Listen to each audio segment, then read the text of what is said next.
Have you seen that replay, buddy? All right, man, I'm done talking to you. You can't be done talking to me. You're right here facing me. I back. Trust me, I back. Damon! 60 G's, baby! But I'm not impressed by your performance. It's normal. Come on, guys. It's normal. You'll do nothing. You'll do nothing. I'm the man of the hour, Joe. Too sweet to be sour. What you see is what you get, and what you don't is better yet. I'm the women's pick. I'm the men's regret. And if you win against Chael Sonnen, you made a bad bet. I don't have much left to say other than you have seen nothing yet.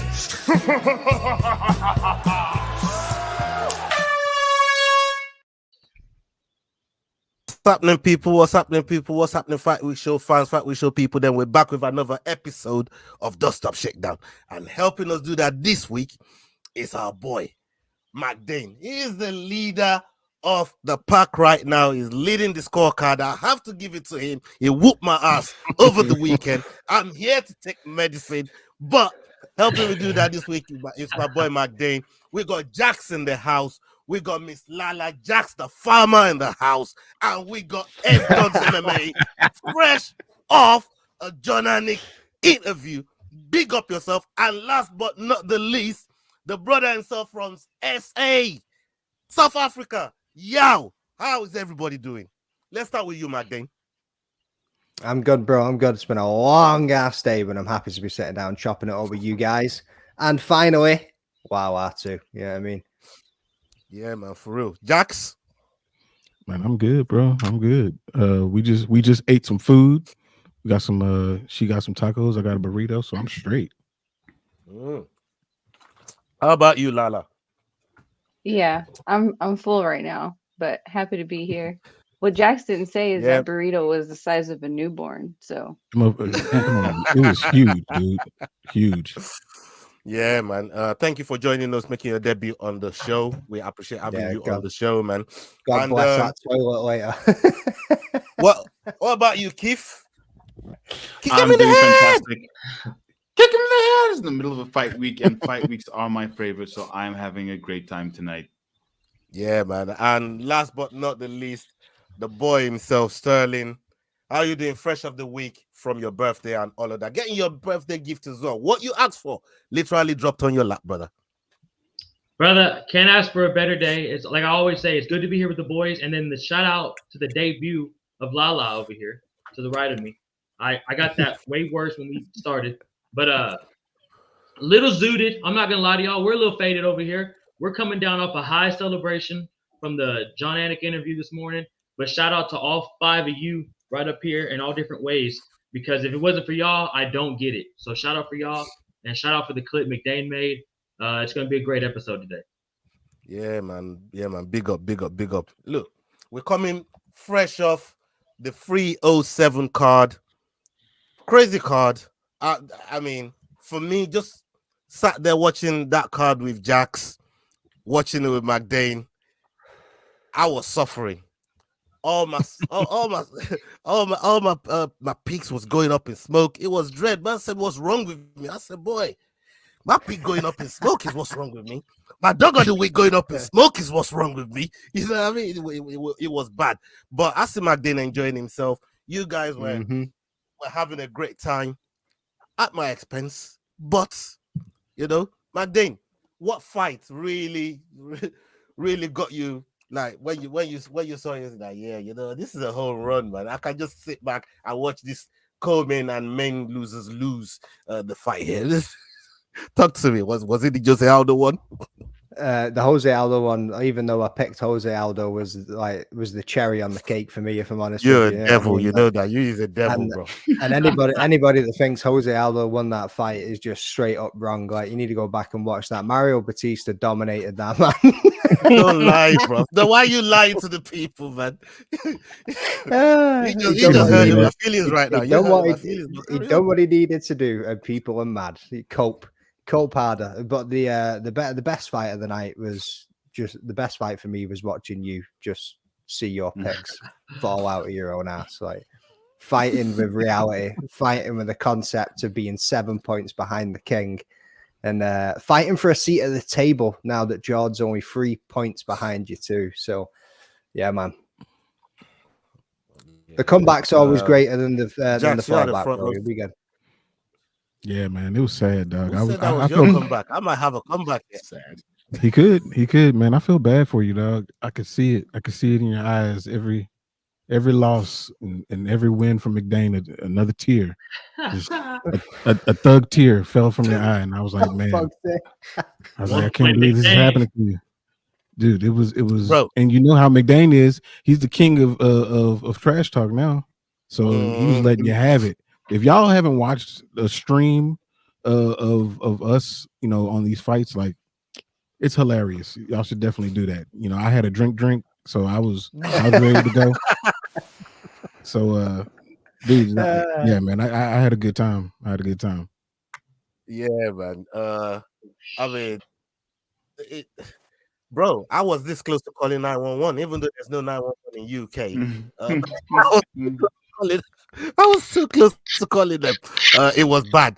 You was watching it at the gym, Sterling. What did you make of the card? I thought it was a solid card, bro. It's up until it got to Joaquin Buckley and Wonderboy, it really spiced up. But I thought the prelims were pretty solid, bro. The whole main card was solid, besides the co-main. But honestly, towards the end, it wasn't that bad of a fight, boys. And then I tuned in when y'all were doing y'all's live every now and then. And dude, y'all were going off. Y'all were going off, bro. But also I had two of my friends subscribe to y'all, so.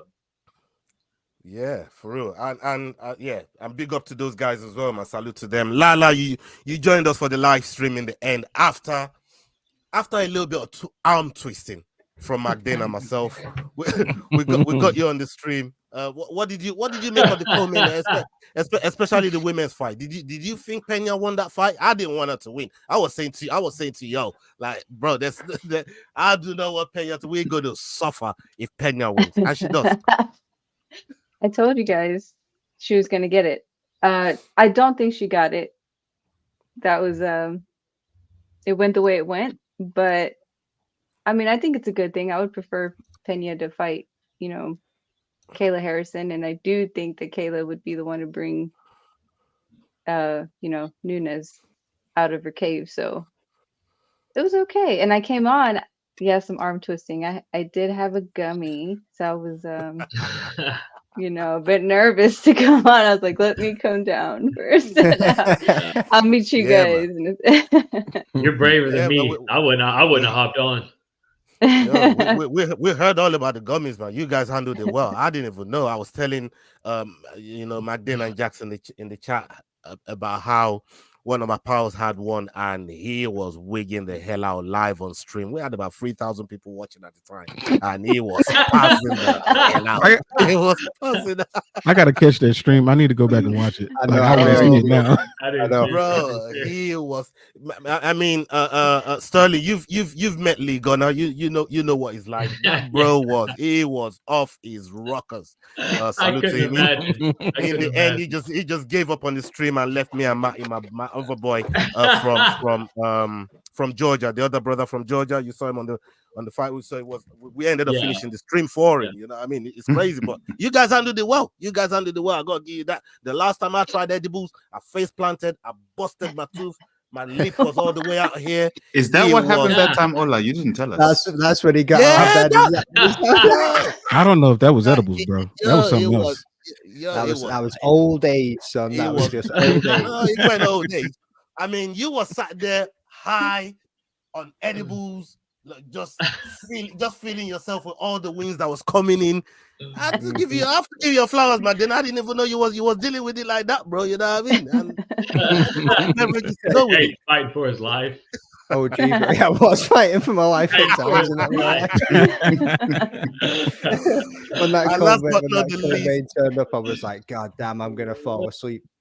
Let's come to Keith, man. Keith, what are you saying about the card and which ones stood out to you, because we had this spoken all week?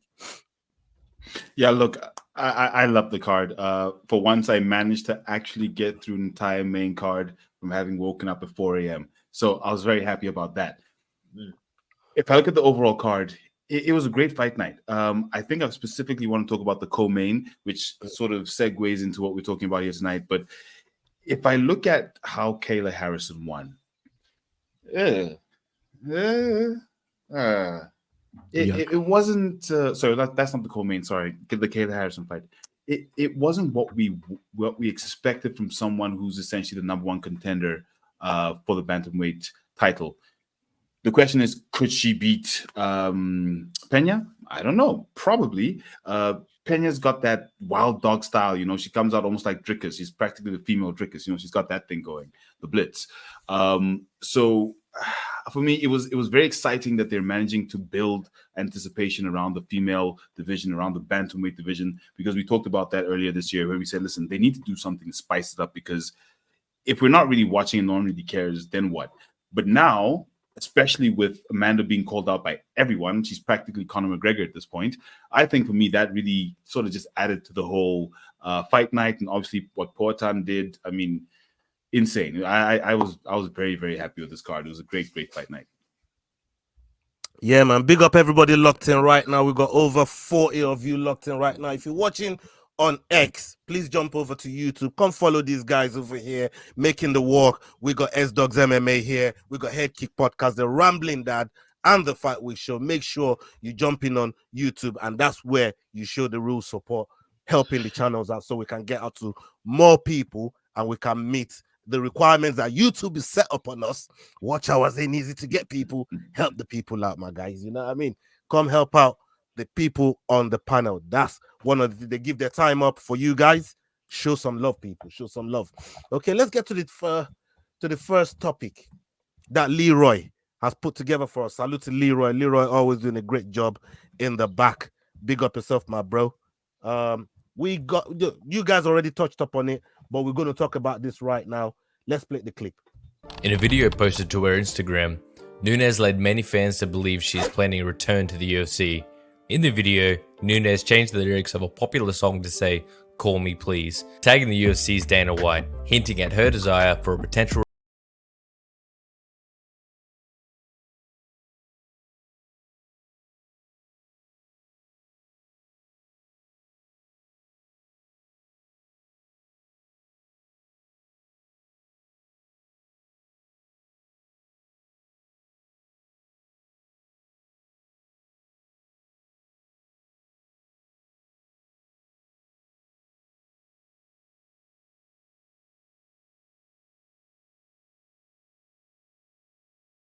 What do you guys think? Will we see Nunes return to the UFC? Should she face her old rival and current bantamweight title holder, Juliana Pena? Saturday night bangers. That one that looked good. You know what I mean? I said, man, I didn't know Amanda could sing jingles like that, but there you go. Lala, let me come to you first, Lala. I mean, you segued into it earlier on, so I'm going to give you this topic right off the back. Seeing Amanda coming back, or saying to Dana to give her a call to come back to the UFC. She's missed him so much. Obviously, she's probably missing the millions as well that she's been collecting over her career in the UFC. What do you make of Amanda wanting to come back out of retirement, seemingly to be the one to face Kayla Harrison? Yeah, I mean, I think she left because there was nothing for her to do. So I'm excited to see her come back. I do hate that it's Juliana that she's coming back for, but ultimately I do think that she wants to she wants to get her shot at Kayla. What I didn't know was that they were together at where do they train at? American Top Team, or previously anyway. Yeah, I didn't know that they were sparring partners. So I'm real excited about that. I was excited to see that video yesterday. Yeah, man. I mean, McDane, you look as somebody as that's accomplished so much, especially in the women's division, like Amanda done. Obviously, when she left on a high. A lot of fighters don't get to do that in their career, but she left on a real high, and she feels maybe this fight is a good enough fight, especially like I said, for with somebody like Kayla Harrison, a former training partner, like Lala just explained to us there. Do you think she could really come out and because a lot of people do think that Kayla will take her in a fight, like Kayla will get the best of her, but seeing the performance that we saw Kayla put in the other day, do you think she can hold it against Amanda? I think it would be more of a battle for her than what people think, and I think Amanda Nunes probably could get it done. If I'm honest with you, like if we look at what she went for, eight takedowns, managed to secure 2 of them. Like, you go down to the ground with a lioness, and you're going to find out what's going to happen. You know what I mean? But as well as the striking, the way that she was on Kayla Harrison was on Saturday night, if she went up against Amanda Nunes like that, Amanda Nunes is going to get the better over there too. But if it's both of them at the best on the night, man, I don't know. That could be a 5-round war. Yeah, some important points made there. Keith, I mean, when you look at the fight that Kayla Harrison had, I was saying to Jax, I was saying to McDane during the watch along that I don't think that performance, maybe not the win, yes, we'll probably get there, but the performance in itself, I don't think is a title challenges sort of performance, right? But what do UFC do in terms of now Pena being the winner? How competitive is that fight going to be against somebody like a Kayla? And they'll probably give her Kayla to get the title, then put the Amanda fight together, so it could be something special, right? How do you think the UFC navigates this situation that they're now in with Juliana Pena being the champion and Harrison obviously being maybe number 1 contender to the title? Look, I think, and just shout out to Will Harrell in the chats, who pointed out that Kayla Harrison was peeing blood a week before the fight. Now, we don't know what the reason is. We don't know if it was due to weight cut, because if you end up cutting too much, you end up peeing blood because your organs are drained. I don't know. So we don't know if she was in full condition in that fight. So for that reason, it's a bit tricky to judge her fully off her last performance. And like you said, she got the win. So it's pretty straightforward for the UFC to say, listen, Kayla is next. We pretty much know this was a number 1 contenders fight. She won the fight. Let's go. They could match up against someone else, but if I look at the injury that she got, that elbow was vicious. That hematoma in that cut was crazy. So I don't think they want to put her in another fight. Yeah, it was actually a good fight. If you look at it, it was boring, but she did what she needed to do, and she was catching some serious elbows. So I think she put in the performance she needed to put in order to do what she needed to do to get the title fight. And if I look at what Poatan did, if you look at the scorecards, he was behind on all 3 judges' scorecards up to the 3rd round. But then he pulled it out and he won the fight. So the point I'm making there is she did what she needed to do to win the fight that she needed to win for where she's going. So I don't think the UFC has any difficulty in figuring out what to do next. It's definitely her against Pena. Quite frankly, who else would we want to see? There's no one else we'd want to see Pena fight. I don't really want to see Amanda come back per se, and definitely not to fight Pena. Not again. I mean, are you mad?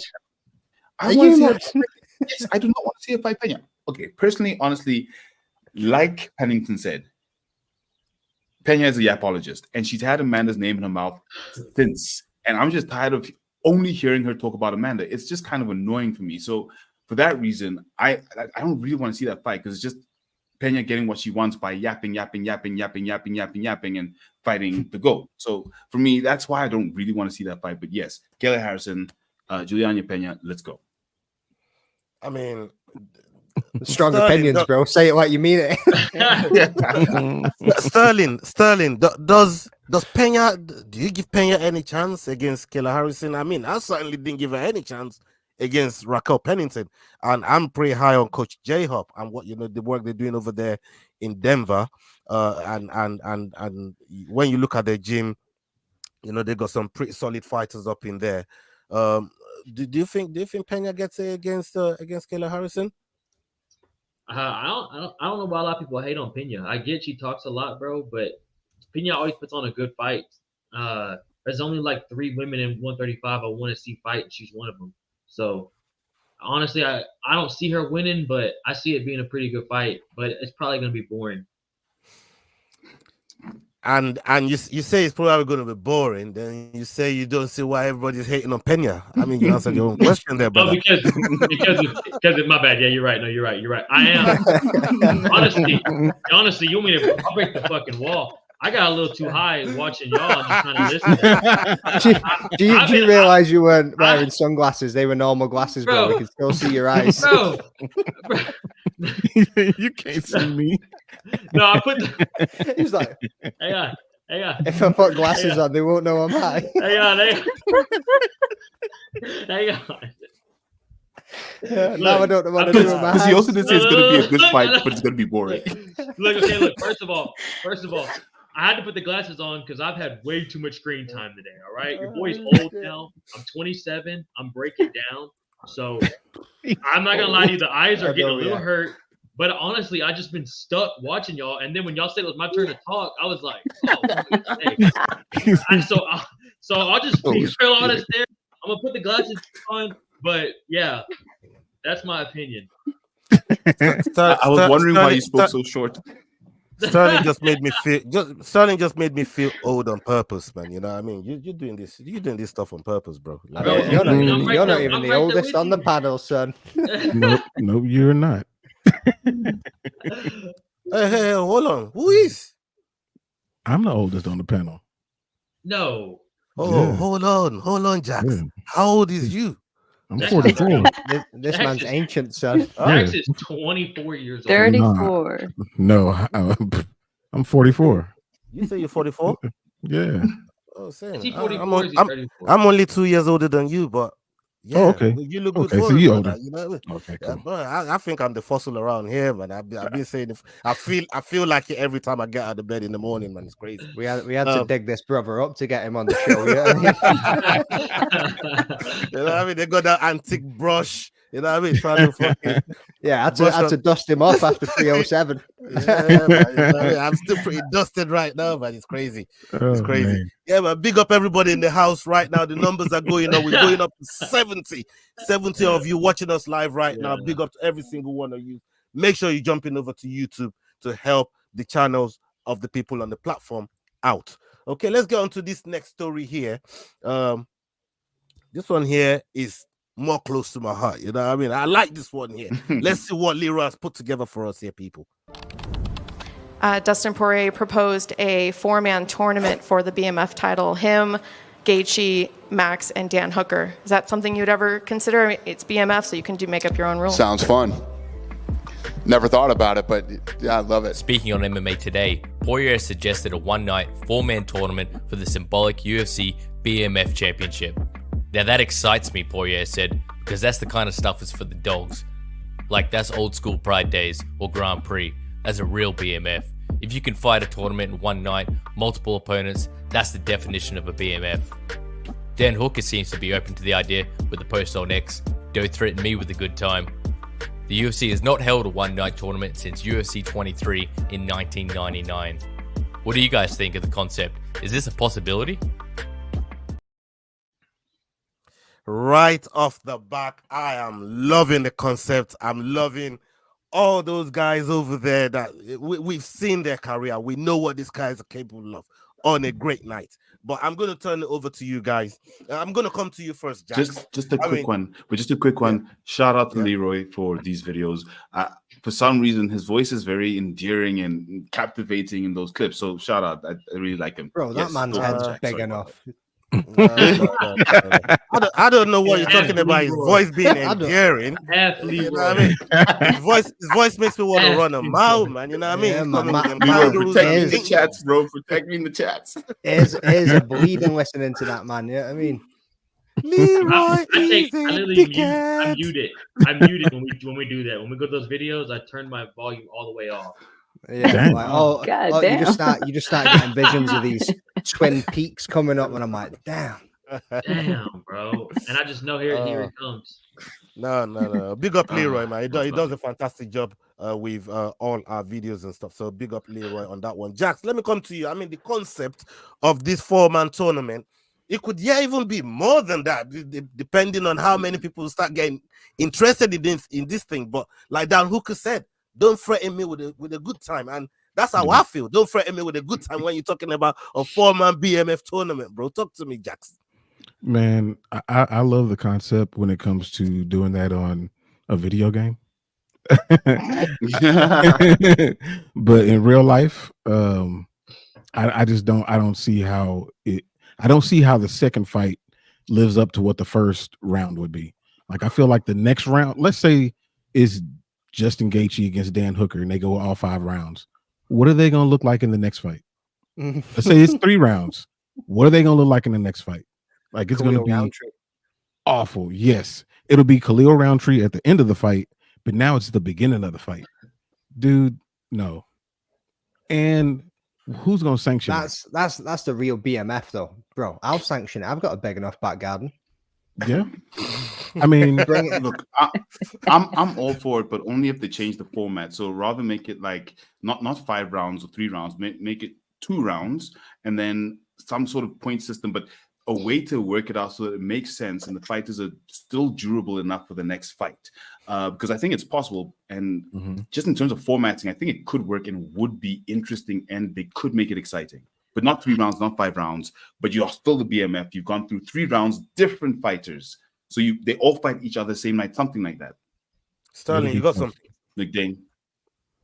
Justin Gaethje wins it no matter what. So it doesn't matter how they do this. Gaethje wins it. Hey, there's only one agree, person. by the way. I concur. No, there's only one person in that list and that that's has why a win over all of them. Here's only one person on that list that has a win over everybody. Don't you There's only one. The Diamond, son. The Diamond. That's who wins it. The Diamond has put all of them boys into What pieces. are y'all talking about? Are you Dan Hooker, Dustin Poirier, one of the greatest fights of all time. You know what I mean? Dustin Poirier versus Max Holloway. Look at Max when he walked out of that cage. God damn, went the 5 rounds. That was muffin top Max. Beat up, son. Muffin top Max. Yeah, I mean, imagine if it's the Max that fought Gaethje. Imagine who's in that type of shape. He dices the Diamond up. Like Jack said, none of them are going to be looking pretty walking into the next round. It's going to be a rematch. Yeah, honestly, they can't do it the same day. It's impossible. It's literally impossible. They're literally. It's not. It does outline who would be the BMF. Yeah, I mean, who's the baddest motherfucker? If you can do 5 rounds for a title fight. Hold on. Yeah, y'all just made a good point here. If you could do 5, would any of you, Lala, start with you? Would you throw Chandler in there? If you could do 5? Yeah, I would throw Chandler in there for sure. Yeah, I think Chandler would be, is a dope candidate. What do you make of the whole concept of, in terms of being able to pull it off as per the rules and all the other nuances that goes with it? I think they'll figure it out. It's a great concept, and the fighters that are in there are all fan favorites. So nobody's gonna say no, and now we're all riled up about it. So that's what I said to Jackson. I'm like, who the hell's gonna make it out the first fight? To make it to the second fight. That's nuts. But it will determine who the real BMF is, and the Hangman can. Yeah, no. Dan Hooker's a bad man. You throw Chandler in there though, he's so explosive. Who knows what he looks like now? But you throw Chandler in there, and you guys talk about 2 rounds. Yeah, Chandler versus Chandler, that shit would be epic. Oh, what, McDane? That Brian Chandler just.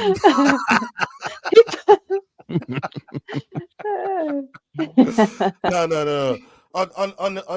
Look at that, Justin Gaethje. That's the guy. That's the guy right there. But would we go old school and no time limit?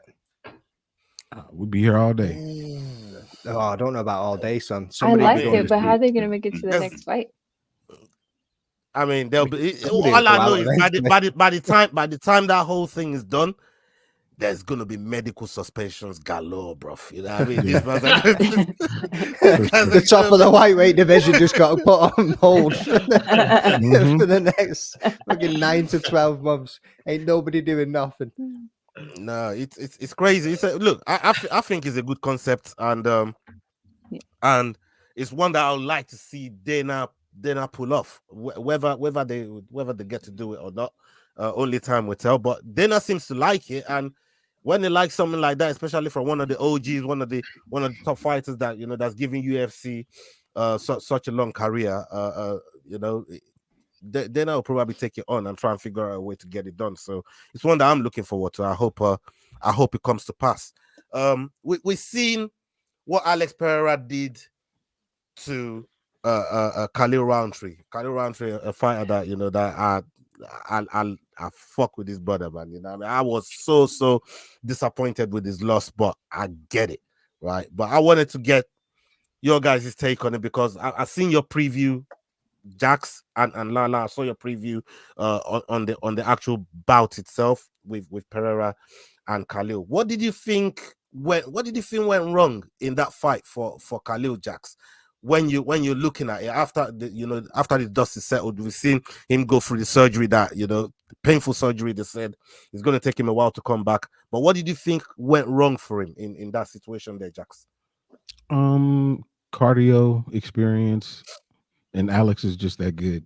Like when it came to when he started losing the fight, it was about when a normal 3-round fight would end.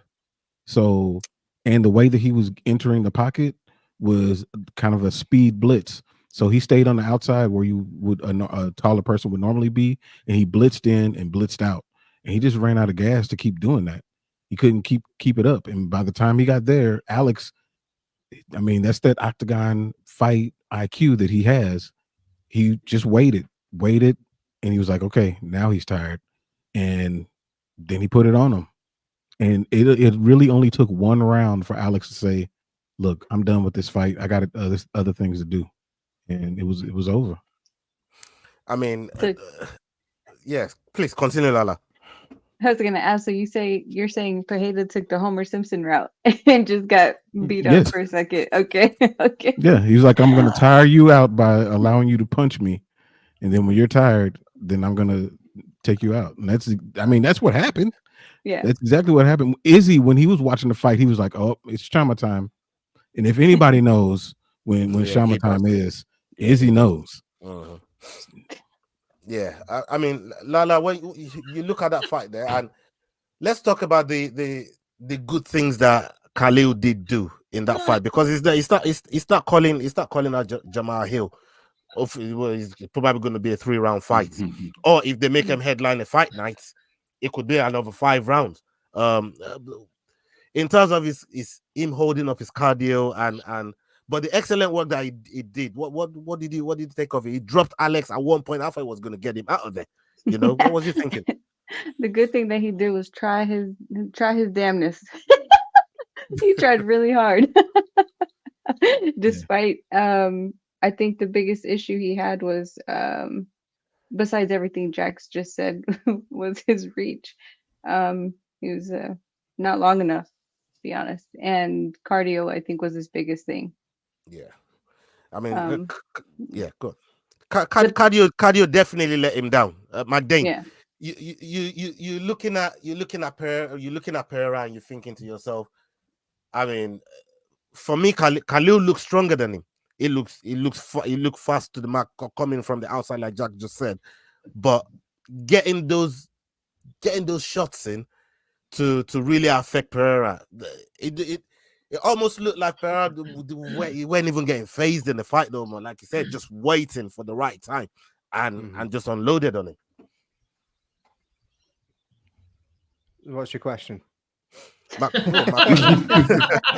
just want to make a statement, bro. He said, let me say something on that one, Ola. Please. So, also in connection with what Jack said, in an interview after the fight, Pereira said, listen, I've watched lots of his fights. I know when he's probably going to get gassed. So I just waited. So it's exactly what you saw was exactly what he trained for was, I know he's going to get tired. So let me not do too much. And that's exactly what we saw. Right. So let me rephrase the question, the statements that are made into a question. What do you think? I'm I'm trying to do something, but I'm. All right, let me come to badly. Sterling while you're doing that. No, Sterling, no. Go on, go. go. I'm sorry, I'm just being a. All right, doofus. just say Go on. something about Pereira and fucking Khalil, man. Let's get going. Say something about it, bro. Be professional, You won the son. point, anyways. You know what I mean? Yeah. I was being nice by even coming to you, bro. You know what I mean? This is painful. Rehashing this It's thing. because you started you know? talking about him feeling his power, so I wanted to bring up that Shamma power. I mean, that was coming out of Khalil Roundtree. I mean, look at that for an image. Like, it was an absolute bang, and I was just failing. It kept coming out like a QR. I'm sorry, guys. Like, I dropped the ball in that one, but boom. Like, Pereira didn't want any of that smoke in those opening rounds. He was keeping away from him, but he was being very, very smart. Like, he didn't want to take any shot from him, and he knew that over the time of the fight that the altitude would get to him, that these explosive movements that he's having to make. I think it was Joe Rogan spoke about him with Israel Adesanya, and he said that he has like this offbeat 1-2. So he'll hit you with a slow left, and boom, comes in with the right really quickly. And that's what you noticed that he was doing whilst he was in there. But using those explosive movements, especially in a place like Salt Lake City, was the detriment to him over the course of the 4 rounds that we've seen go into the fight. I did say to my cousin after it when I spoke to him on the phone, is if that fight was anywhere else, Khalil Roundtree could potentially be the champion of the world right now. I agree with that. Yeah. Happy with that answer? Yeah. Look, I'm happy with the answer you came up with there. But that was better than the shit I put on my own solo show, sir. God damn. Sterling, I mean, look, out of all of us here, you really do compete, and I don't know the feeling of what high altitude could do to somebody, you know, in a fight situation. But what could Khalil do better in terms of? I mean, obviously he's been all over the world training and stuff like that. But what could he do better with him being in a situation like that again, if he finds himself in a situation like that, from a fighter's perspective? Well, I moved to Colorado during COVID for 6 months, and bro, just walking up the stairs when I first moved there took everything out of me.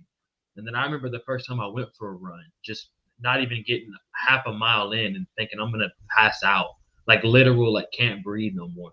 So I couldn't imagine fighting there. These dudes are straight up gangsters. The fact that they even put a fight on like that and went 4 rounds. But if you saw each dude after each round was breathing heavy. And so it affected both of them, bro. It didn't seem like it affected the card for the most part. I mean, Pena and Pennington went 5 rounds too, no problem. So that just respect to them for being able to do that. Yeah, man. Look, it's a crazy fight. It's a crazy fight, and I love it. And look, I saw your recap with Jax. I thought awesome recap. You guys came up with the shout out the boy Jax hopping on with the work. Yeah, man. And and Magdalene as well. And Magdalene as well. Fantastic recap from you as well. Like I said, I did put a comment on your channel. You know what? I'd love to jump on one of these with you once I get back to the table. Though, you know what I mean? I can't do it being I can't do it being on the table. Like, you know what I mean? Once I make it back to the table, I love to do one of the recaps with you, bro. You know what I mean? But you're gonna need an invitation, son, because you ain't coming back to the table. Well, so how do I apply for this invitation? 1 point McDane. You got to beg. 1 point McDane, baby. 7 points. Yeah, he's a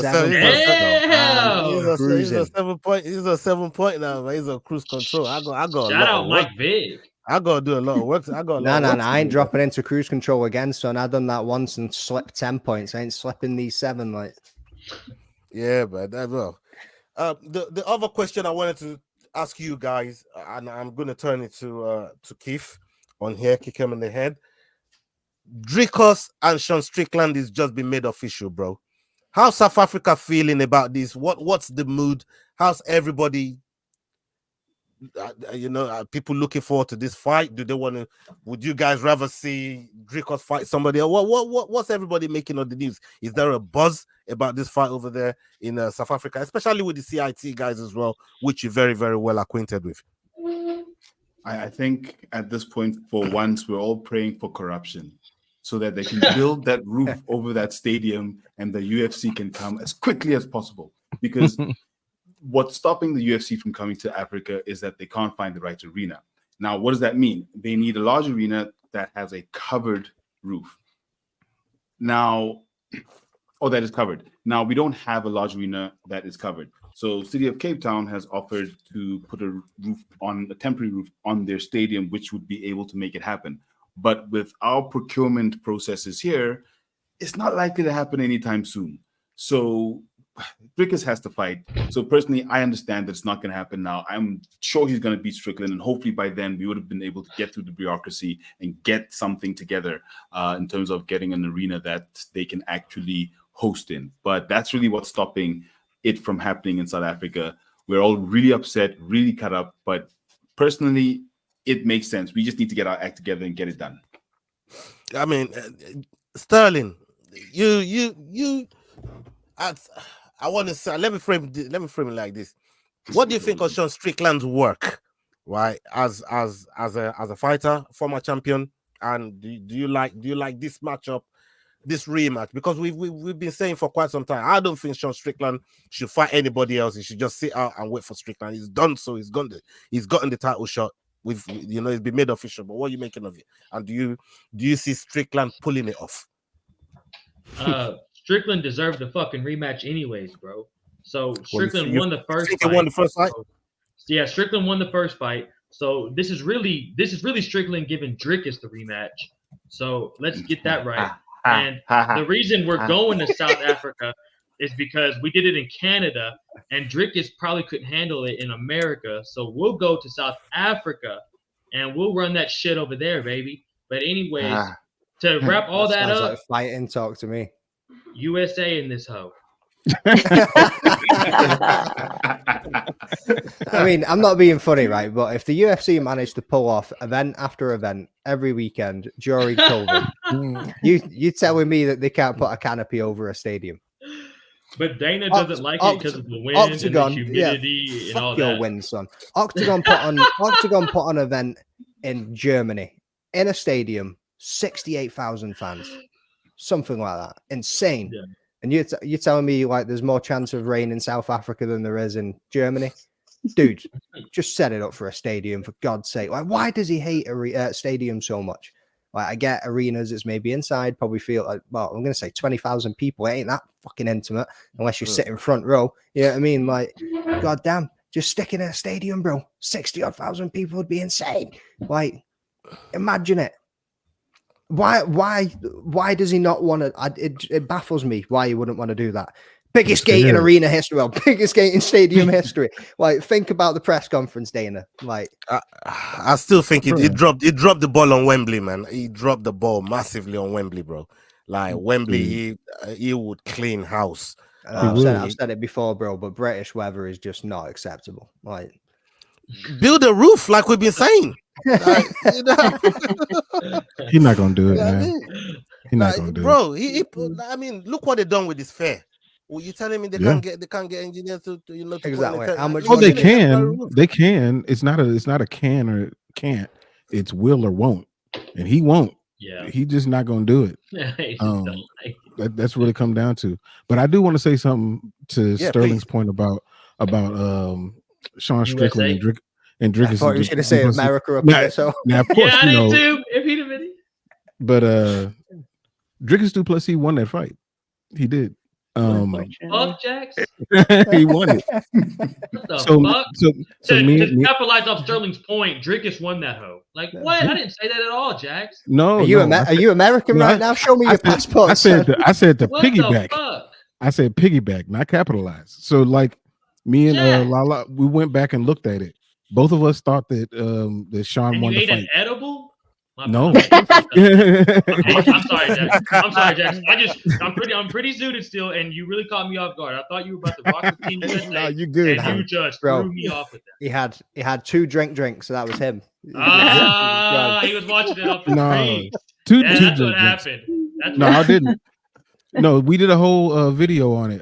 We did a rewatchable, and we rewatched it and rescored it, and both of us were like, "Nah, Sean won that fight." Beforehand, we watched it again. Drickus won the fight. But that being said, Sean is the rightful number one contender. He deserves this rematch, and I think he has every ability to beat Drickus. He can definitely beat him. But the question is, if he beats him, do they have to fight again?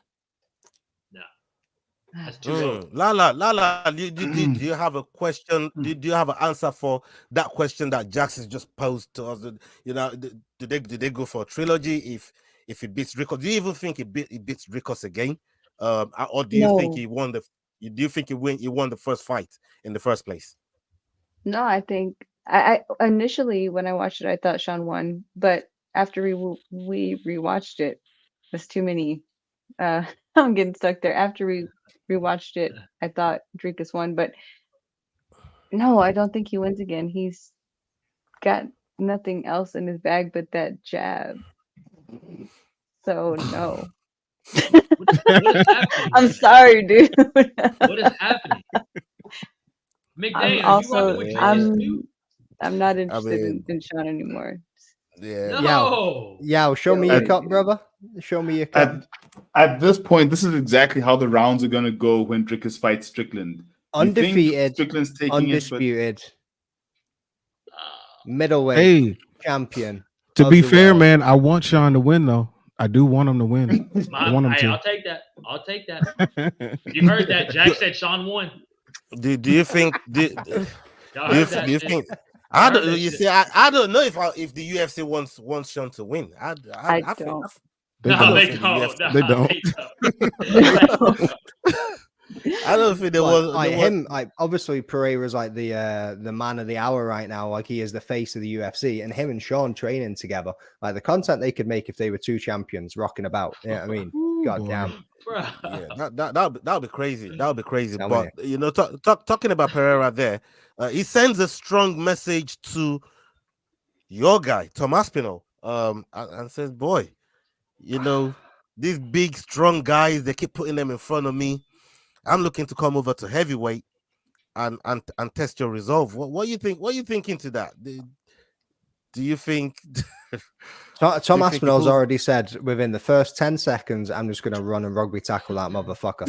Like that's the one thing. And he said this back in July as well. Like I think Red Wolf on Twitter retweeted it recently, and he actually got some shout out from ESPN from it as well. So hats off for that, brother. But he retweeted that recently, and Tom was just like, yeah, like I ain't fucking around with that guy. Like I'm just gonna spare him straight away. He's like, I'm putting the head down and it's just going the center of the head straight to the chest. Like he's just taking him out. Boom. And I'm not being funny, but that's what it's gonna take. Like who's like in the right mind that we keep seeing standing up and kickboxing with this man?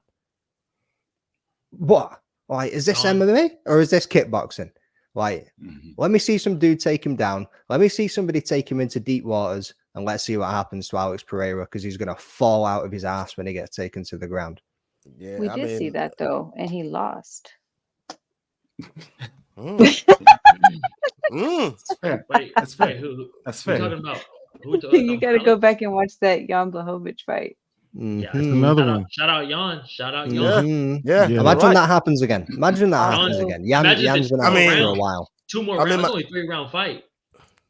My boy Curtis Razor Blades said, "Boy, I'm happy to welcome him to the heavyweight, man." Like Curtis Blades ain't your boy anymore, son. You put him under the bus already. No. I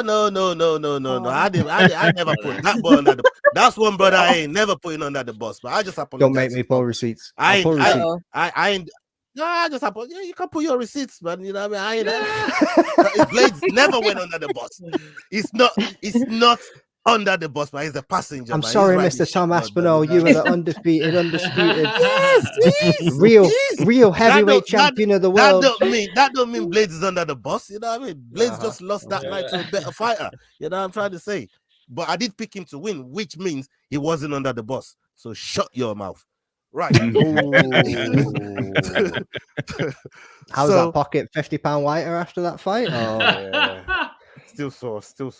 Yeah, it's it's rubbish.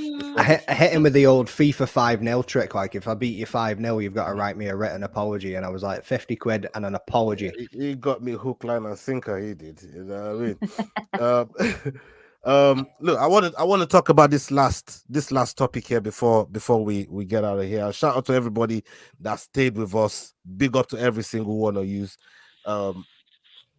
But the one that the bout that I wanted to talk about is John Jones and Stipe. This John Jones and Stipe fight. For me, I don't even know because we don't have a date. But Jones looks like he's ready. He's back from injury. He's training now, and he says he's almost KO'd Gable Stevenson. Trying to wrestle him because he's thinking that's probably what Stipe is going to come in and do and try and do to him. But let me come to you, Sterling. I mean, you look at John Jones, Stipe. Once this fight is done, are we seeing that fight there with Aspinall?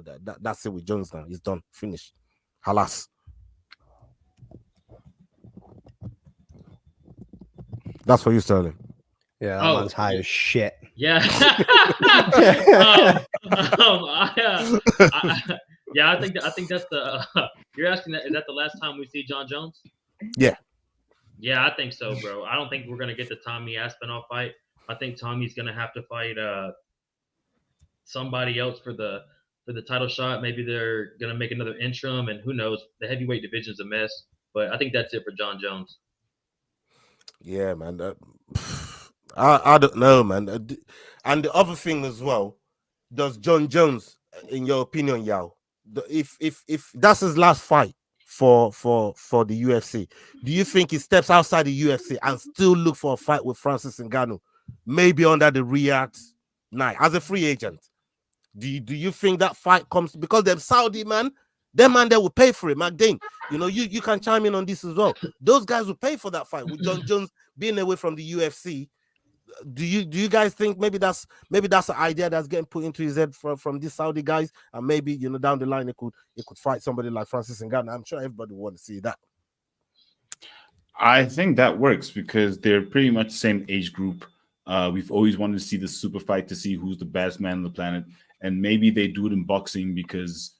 Heck, they do it in boxing. I don't know. But I think that is definitely a fight that would entice Sheikh Turkey. Maybe they do it under the PFL banner. Maybe it becomes a WWE situation where Hulk Hogan goes to WCW. So I think that would actually work pretty awesome if they did that. I'd really like to see that fight. I think a lot of people would like to see that fight. And I think that fight would make a lot of money. And especially on the Riyadh season, definitely. Yeah, man. Magden, you got something on that? That ship sailed, boys. We ain't ever seen that fight. Whether it's in boxing, whether it's in MMA, we ain't ever seen that. Boxing even more so. Like, we definitely ain't seen that in boxing. Like, I don't think John's going to have any interest in going and fighting Francis Ngannou in a boxing match. And, not even money. John Jones doesn't need money, bro. John Jones does not need money. But I was asking for 30 mil to fight Francis. If anybody will pay him, that is the Saudis. I mean, Riyadh season will pay that money. Come on, McDade. He's been out for 3 years. Yeah, He's fought once in 3 or 4 years. It's gone. He's fought once in 4 years. Definitely, the money is a. Did y'all see the house he bought? Fight ain't getting him paid. Did y'all see the house he bought though? You saw the house he bought? That's called equity. I just don't have to pay taxes. See, once your ass grows up, you understand a little bit about equity. Yeah, I mean, like that's what that is. Unless it's got a farm, unless it's got a farm like Rick Ross, unless it's got that Rick Ross farm. Yeah, whatever. You seen his cocaine bill? You know his dealer? You can shut up. Like, he ain't spending that much money. This man's got millies in the bank. Millies. He ain't needing no Francis Ngannou fight. And the man never moved up until heavyweight until Francis Ngannou left the fucking promotion. Yeah, I mean, he ain't interested in fighting the Predator, son. Ain't happening. Bro. End of. I'm sick of this conversation. Fuck this man. you know Mike Dean definitely hates John Jones, but you know what I mean? Yeah. Bro, I don't hate John Jones. Why does everybody say well, you could have fooled me. You could have fooled me the way you could. I mean, sound like you hated John Jones. I've got a lot of heat. I've got a John Jones signed glove in that. You don't give a right fuck there about under them the gloves stairs. no more. I don't already told you. Send it over here, man. Send it over here. You don't give a fuck Tucked up with that Alexander Volkanovski signed glove. Both of them wrapped up, nice and safe. You know what I mean? No, so the John Jones Francis Ngannou fight will never happen unless Dana allows it to happen. That's the only way that it would ever happen. Dana's not going to do it under any other promotion than his own. He doesn't vibe with Francis because Francis pushed him, as far as like pushing him business wise. He's not going to partner with Francis to do anything, and he's not going to let John out of his contract to go fight Francis. John signed a contract right before he fought Cyril Gane. It was an 8-fight contract. He still got 7 fights. So unless he satisfies those 7 fights, he's not going to be a free agent, even if he retires. So there's no way at all that he can go and negotiate a Francis fight unless Dana allowed it. So it ain't gonna happen. Facts from Jax. You know what I mean? Like, get it up, your son. Ain't happening. You just bust the bubble there, Jackson. You know what I mean? Are you always this smooth at delivering bad news to people? Like, always. Lala, is this what it's like? Is this what it's like? Just delivering bad news with smoothness? Like, bro, you just bust a whole bubble out here. But please, continue. When I said that Pereira was going to be not the next Connor, but pretty damn close, he shut my shit down just like he did there. He's horrible. I do think Alex is pretty damn close. So nah, there'll never be another Connor. Reasonable. Nah, it's a different level. It's a different level. Maybe in Brazil, not worldwide. Imagine if he learned just a little bit of English, here and there. Man, that dude already knows English. He's just hiding behind it. Yeah, you're right. He knows a little bit. You're right. Yeah.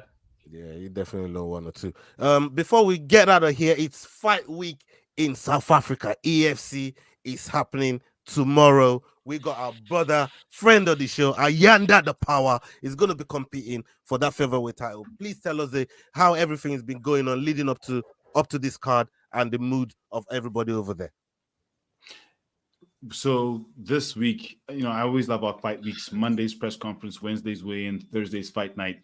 And the build-up is great because unlike the last card, with this card, there are not a lot of late changes. So we know all the fighters are ready. Usually with late changes, you then have stylistic clashes. You have all these other things that matchmakers can't control. But with this, it seems like all the guys have at least 2 weeks notice for the fight. 2 weeks is short-ish, but in South African terms, I mean, come on. It's not that bad.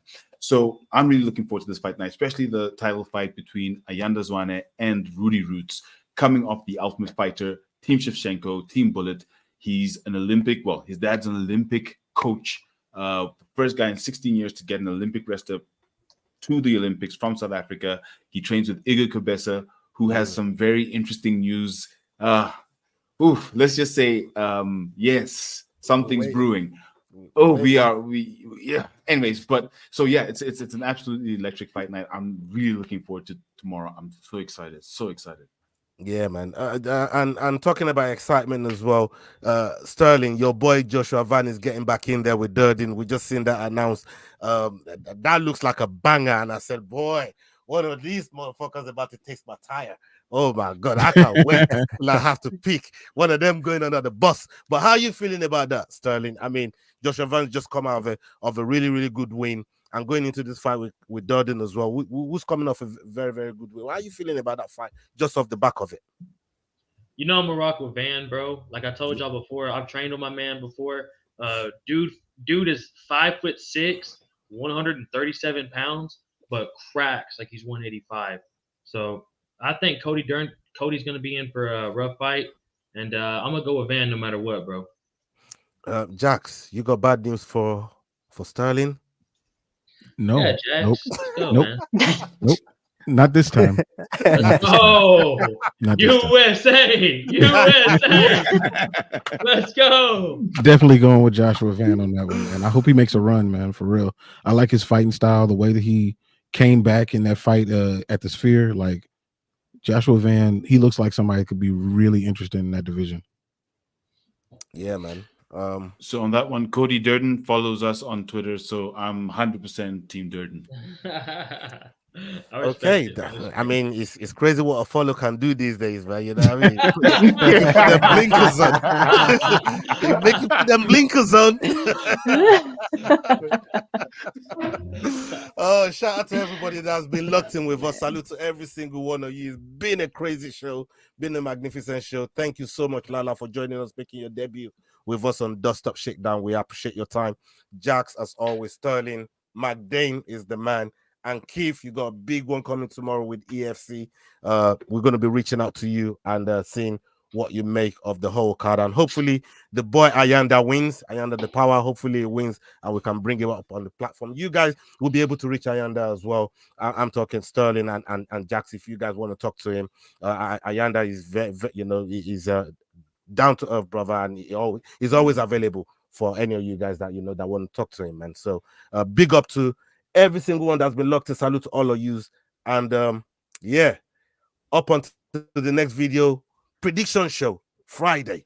I need to make a comeback. I've got to make a comeback. It's a fight back. It's war. I'm declaring war on McDane.